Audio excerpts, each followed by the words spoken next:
Welcome to the Butterfly Effect. I'm Chris Horner. This is stage 3 of Volta a Catalunya. Now, today's stage, 180 kilometers, about 5 climbs throughout today's stage, but 3 categorized climbs, 1 category 1 climb, 1 HC climb, and then going to finish on a category 1 climb, La Molina. Now, La Molina, about 12 kilometers long, just a bit under, but the 2 kilometers with about 3.5K to go is going to be downhill. So when you look at the average pitch at under 5%, 4.5 I believe they have it at, you know it's a steep climb still when you look at the 2 kilometer downhill just before the last K.5 up to the finish line of today's stage 3 of Volta a Catalunya. When the racing comes on, it's 50 kilometers to go, and there's excitement all over the place because Quick Step's on the front. They're drilling it full gas. They got 7 men on the team all lined up on the front. When you look at Jumbo-Visma behind, they only got 4 guys behind the Quick Step Soudal train there. As we see, Peter Siri is going full gas for Remco Evenepoel to try to destroy the Jumbo-Visma squad. Now, what's the MO here when you're looking at it? Because remember, you're pulling Primož Roglič, number 2 best rider in the world, around, but you are the number 3 Remco Evenepoel, best rider in the world. So when you look at it, this isn't like Bahrain Victorious pulling Jumbo-Visma around. This is Soudal Quick-Step trying to get the most out of every mountain climb before the finish of today's stage so they can see the true fitness of Primož Roglič. You guys are like, true fitness of Primož Roglič. Come on, Chris. He won Trino Adriatico. He took 3 stages, took basically all the jerseys there. Won stage 1 here, and he's been wearing the race leader's jersey. He must be fit. Well, that's not necessarily true. And if you remember right on yesterday's stage 2, I told you there was many little signs of possible cracks or maybe not quite 100% Primož Roglič form when I said he was behind Mikel Landa at the finish of yesterday's stage when they brought back Landa's attack and he let him slot in and he's sitting 4th wheel back behind the first guy, that's Remco Evenepoel, and you never want to leave a gap to Remco Evenepoel. That was tall tale little signs there that possibly Primož Roglič might not be 100% on form, but I couldn't tell you for sure yesterday. I just know right now, like Soudal Quick-Step, they want to find out 100%. Now possibly they can pull Primož Roglič, the Slovenian, all the way to the finish so he can win some more stages here in the European peloton without having to ride the front, right? Okay, Jumbo-Visma, their director, that's what they're thinking. Wow, we're going to get another stage win out of today's race because Soudal Quick-Step's a bunch of knuckleheads up there pulling full gas. Well, Peter Siri's not hearing any of it because he's just going full gas. Got the peloton strung out. There's people coming out the back left and right. There's a breakaway of 7 riders up the front with some quality guys because you got Richard Carapaz in there, Simone Pitelli, who was there from Intermarché in earlier breaks, Guillaume Martin from Cofidis, Filippo Zana, Jaco Alula, that's the Italian national champion. I told you Richard Carapaz is in there, but I didn't tell you he's a national champion too. Maxime Van Gils from Lotto's on flying form. Nicholas Egg, X is up there suffering a bit, and Jefferson Cepeda, Caja Royale, he's in there to round out that group of 7, but they're blowing up too because they know at a 4-minute gap, 50K to go, they're hearing on the radio that behind Soudal Quick-Step's Peter Siri is going full gas. The peloton is blowing up all over the places. It's single file. We're seeing bodies spread out all over, and it's still 50 kilometers to go. Guys, this is what it's like doing a Tour de France mountain stage. When they talk about the differences between Giro d'Italia and Tour of Spain versus the Tour de France, this is the big time difference. This is what it looks like in the Tour de France. It's always the penultimate climb that really starts separating the quality GC guys from the rest of the field. In the Tour de France, they're always going 100% on the penultimate climb. And when you get into Spain and Italy, yes, it can happen from time to time. But for the most part, usually most of the damage is done on the last climb in those 2 Grand Tours versus the Tour de France. The stages are a little bit longer. The mountain climbs are a little bit longer, not quite as steep as Spain and Italy, but a little bit longer. So they're always trying to blow it up on the penultimate climb. So when I'm sitting on the Chesterfield today, I'm grinning ear to ear because I'm like, this is like a mini Tour de France stage. We are getting a gift up here on stage 3 of Volta a Catalunya. Now, Peter Seery will ride up there for most of this climb because it's about 15-kilometer climb. When the cameras are coming on from 50K to go, it's going to summit with 34. In between the middle of those, we see riders just blowing off all over the place. We saw Tobias Foss from Jumbo-Visma. He was suffering out the back. But before he was suffering, it was Geraint Thomas Ineos that was coming out the back getting dropped. There was a little bit of a cluster and a crash where Lenny Martinez, the FDJ French rider, super tiny guy, but he's showing some good form here at Catalunya. He got caught with a crash with about 10 kilometers before the summit, and the FDJ rider had to chase back on. We saw Quinn Simmons, Trek Segafredo having a bad day today as he was coming out the back. And like I said, with Geraint Thomas coming out the back, the cameras move forward, and it's not much longer before we see Egan Bernal, the Colombian, Ineos rider, Tour de France champion, Giro d'Italia champion. He's coming out the back from the pace of the Quick Step train up front. Now, we got about 3 kilometers to go to the top of this summit here. Penultimate climb here on stage 3 of Volta a Catalunya, and it's a bald mountain. There's no trees, there's no nothing up there. It's just ugly looking. These are the kind of climbs that you really suffer on because the road is wide. You could see the summit up there at the top, and you know Quick Step's going full gas because they're down to 4 guys on the front with Vervaeke just throwing in a massive acceleration. That's bringing out more guys at the back. Now, Jumbo-Visma, they had 4 guys lined up with Primož Roglič, but they all started dropping to the back of the group with the exception of Sepp Kuss. Steven Kruijswijk started fading towards the top, where Koen Bouwman was at the back of the peloton, and as I told you, Tobias Foss has already been off the back of the peloton. Now, going over the KOM, 3 guys survived out of the group of 7 up front. You got Carapaz up there, Martinez, and Maxim Van Gils up there to go over with a 1 minute and 30-second gap. That's how much time they lost. 4 minutes when the cameras came on, 1 minute and 30 at the top of the KOM, and Quick Step still going full gas over the top. Now, once the peloton's going over top, you look at the size of the group, about 40 guys back there, so you know they're smoking fast. And we see that going down the descent, Quick Step, Soudal are not backing off the throttle as Vervaeke is going full gas to try to keep everything strung out, not giving any hope for anyone that got dropped to get back onto the group. As we see the breakaway up front reach the bottom of the climb with about 12 kilometers to go, there's only 3 of them left. Like I said, then we're going to see an acceleration. It's going to be Carapaz and Maxime Van Gils, Lotto Soudal, that separate themselves and start trying to get some kind of hope here on today's stage. But this is just the Hail Mary because the peloton is at about 30 seconds on their heels. And again, it's Soudal Quick Step on the front. Hertz is throwing down big time efforts from 11.5 kilometers to go on today's stage 3 as he's stringing out the group from behind. And we see guys getting popped again out of the GC favorite group back there from the pace from Quick Step going full gas. At this point in time, when we look at Primož Roglič, he's got Sepp Kuss, the American Flying Eagle, is always by his side the whole time.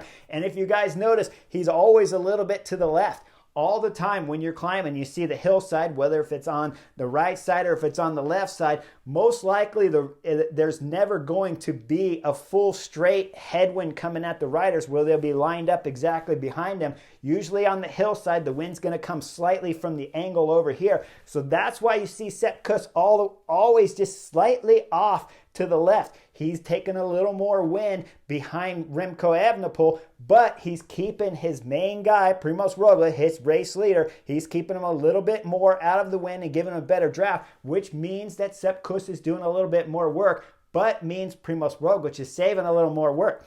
So with Jan Hertz throwing down on the front, he's going to pull all the way into about 7.5 kilometers to go. Then he's going to pull off the front. Now I'm sitting on the edge of the couch right now because I'm thinking, wow, what's Remco Evenepoel going to do with his last lieutenant, Van Wilder, on the front? Is he just going to throw down 100% right here, do 200, 300, 400 meters like I said yesterday on the butterfly effect? Or is he going to have to extend it out? Well, Van Wilder starts to extend it out, but he doesn't slow the pace much as the Soudal Quick Step riders throwing in some big time effort there. We see behind Remco Evenepoel, Sepp Kuss is on his wheel. Then we see Roglič sitting solid right there on his first lieutenant, Sepp's wheel. Now we look a little bit further back. Trek Segafredo's lined up with Ciccone. Remember, he won yesterday, stage 2. Can the Italian rider pull out another win? He's got his teammate there with Juan Pedro Lopez just behind him, but not giving him the same kind of draft that Sepp Kuss is given to Primož Roglič. So we got Van Wilder going full gas. He's going to pull all the way into under 5 kilometers to go as it goes into a little chicane with 4.8K to go. The road's going to rise up and get a little steep right there, and then Van Wilder's going to throw in the last big acceleration he got.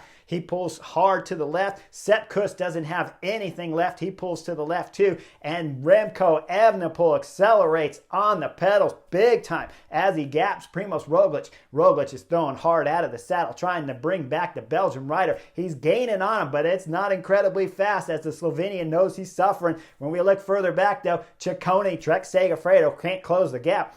He looks back over his shoulder, Ciccone that is, to see if there's any help. It's Ben O'Connor. O'Connor will ride through, but as we see, they slow up just a hair. Up front, Primož Roglič closes the gap up to the Belgian Remco Evenepoel. Now we got 2 in front. We look further back, and guess what? All the guys back there are going curb to curb wide as everyone's got their heads turned around looking to see who's going to chase. Nobody wants to chase. The only multiple teams in there is going to be Bora Hansgrohe that have 2 riders because Utebrooks, the young Belgian rider, he is on flying form here at Catalunya. He's got 1 teammate. It's the Giro d'Italia champion, Jai Hindley. But neither one of these 2 want to go to work. They'll slow up just a bit. And then we'll see UAE team members come back in full force because Soler is back there in the 3rd group closing up for Almeida to make 3 UAE team members back there. Up front, we see 1K later after that massive acceleration from Remco Evenepoel. Now he's looking over his shoulder, doing a little bit of yelling, I think, to Primož Roglič to come through and flicking the elbow, but the Slovenian is not having any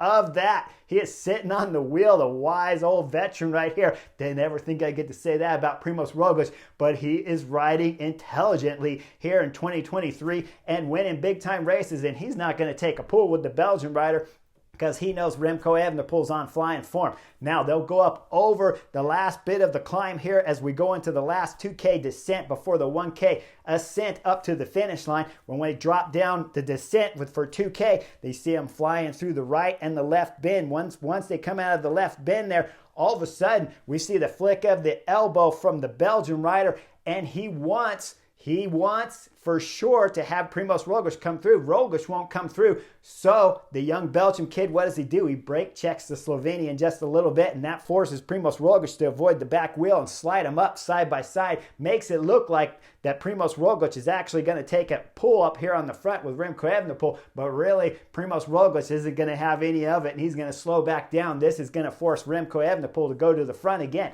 Now behind, we saw some crazy tactics because the group back there, about 15 guys, I call it, maybe 12 guys back there, but 3 UAE Team Emirates riders. Adam Yates was chasing as hard as he could before we get to the little descent here. And then after that, on the descent, what happens? It's the Solerism effect. I don't know what Marc Soler was thinking, but he attacked solo to try to go up to the 2 leaders in front that have about a 15-20 second gap on Marc Soler. What are you doing? The Solerism has just left his rider Almeida behind, and now the group behind's discombobulated all back there. No one's going to do any big time work as we start seeing those guys are racing for 3rd and 4th place here at the Vuelta a Catalunya. Now up front, it's 1.1 kilometer to go. We see Remco still on the front, but he's not pulling 100%. He's not throwing everything into it, doing less work than he did on yesterday's stage 2 because he knows he wants to save it for one big acceleration to the line. We'll see with 500 meters to go, they still got a gap, but it's not a big gap to the guys behind, but no one's really chasing 100% committed back there. 400 meters to go. Remco Evenepoel looks right over his shoulder, looks left over his shoulder, sees the group's getting a little bit closer. 300 meters to go. Remco Evenepoel does one more check, realizes they're getting pretty close now, and at 250, the Belgian kid throws down on the pedals, and by 200, he's gapped off Primož Roglič. Race leader here at Vuelta a Catalunya has come off in less than 50 meters. As the Belgian kid rounds the left corner going up to the line, we see him coming out of the right corner there with about 30 meters to go, and then he's going to sit up and celebrate and cross the line here on stage 3 for a dominant victory celebration all the way from 25-30 meters to go to the line. And guess what? Primož Roglič comes 2 seconds just behind the Belgian kid. So we know with the race leader's jersey, they're going to be tied on time. Now it's going to be decided on their placings throughout the stages. So Primož Roglič keeps the race leader's jersey here from Remco Evenepoel because he decided to celebrate 25-30 meters before the line. Now, guys, I've won a lot of races in my career. I got about 100 wins, some big ones over at the Vuelta a España, some at the Basque Country, of course, some stuff over at the Tour of Swiss, one Tour of California. And every time when I'm going to win a stage, nobody's going to stop me from celebrating unless I'm not going to get the race leader's jersey. Remco Evenepoel, you are a knucklehead. You were beautiful throughout today's stage, putting Jumbo-Visma under the sword throughout all the stage, just trying to find out 100% if Primož Roglič was on form or not. And we know once that last acceleration came at 250 meters to go, once you distance the Slovenian, that his form's not 100% yet here racing in Spain. But you are still a knucklehead. Man, you don't lose the race leader's jersey. Will I give up a second or two? Absolutely, to celebrate. I think you always celebrate when you're coming across the line, but not if you can get the race leader's jersey. So the Belgium kid is second on the general classification. Primož Roglič holds onto the race leader's jersey. Third across the line in that group chasing behind, of course, had to be Trek Segafredo's Ciccone because he's the fastest back there as he pulled the group in. Just a few seconds, 10-15 seconds back from Remco Evenepoel's stage 3 victory here. Now, when we're talking about the interviews, Remco Evenepoel was pretty excited in his interview, talked about how he wished he could have won in the rainbow band jersey of the road world champion, of course, but he had to do it in the young leader's jersey. That was his only really dissatisfaction about the stage win here today on stage 3. But he says they're going to rest tomorrow. That means they're not going to be fighting for the stage tomorrow, which means there's going to be a big time breaks, fighting all day long to get away and try to win tomorrow's stage, because the GC guys are going to want to battle again 2 stages from now, because Remco Evenepoel said he wants to win again, so he's going to have his Soudal teammates riding all day 2 days from now to try to win, and he's going to have to do it because, well, he's not in the race leader's jersey, right? A little bit of a knucklehead move, celebrating 25-30 meters all the way coasting across the uphill line to give up at least 1, if not 2 seconds to Primož Roglič. But the Belgium kid, Remco Evenepoel, we know he's on form. We know Primož Roglič is suffering a little bit, but I'd still like to have those couple seconds back. I don't know what he's thinking. It's going to be a great battle coming in 2 days from now between the Slovenian, Primož Roglič, and the Belgium wonder kid, Remco Evenepoel, as we see the battle start to unfold that we're going to expect to see at the Giro d'Italia come May. Either way, make sure you guys like and subscribe. Today's racing was fantastic. Quick Step Soudal throwing down all the way to the line. And all of the tactics today I liked, except for that last that last 30 meters to the line. And of course the Solarians. And what were you doing, Marc Soler? I mean, you're entertaining us up here on the Butterfly Effect, but you left Joe Almeida back there by himself when you could have been pulling that group back. Maybe with 300 meters to go, when Remco Evenepoel looked back over his shoulder, saw how close that group was. If Soler had pulled that group all the way up, they might have actually been right on the hills, and we might have seen someone attacking from that group, putting some big time pressure up there on Remco Evenepoel to pull even harder. That didn't happen, of course. This is the Butterfly Effect, so you know I'm going to point it out for you. Make sure you guys like and subscribe. I'll see you on the next edition real soon for Stage 4 of the Vuelta a Catalunya.